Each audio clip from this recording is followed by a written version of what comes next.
गावाला जायला निघालो तर इतकी ऊन होती आणि आम्ही गावी पोहोचलो तिकडे सुद्धा आईच्या घरी ऊनच होती आणि नंतर 2-3 वाजता वातावरण चेंज झाला आणि इतका पाऊस पडला. खरं म्हणजे पिकांना गरज होती पावसाची. इतक्यामध्ये पाऊस येतो पण असं 1-2 सरी येतो हलका फुलका, असं चांगला पाऊस येत नाही. पण पिकांना पावसाची गरज आहे. आता बघा वेली, कारल्याची वेली, दोडक्याची वेली, लौकीच्या वेली अशा ज्या काही वाडीमध्ये भाजीपाला लावलेला असतो त्यांना आता भाजीपाला लागायला सुरुवात झालेली आहे बघा. आणि घरी पिकलेला भाजीपाला टेस्टी असतो तर असतो, आरोग्याच्या दृष्टीने सुद्धा फायदेशीरच असतो.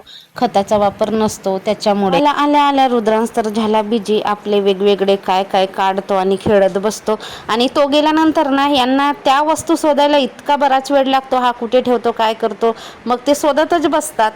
आणलीस? भेटला का मॅरीगोल्ड? हा का, खाता म्हणते.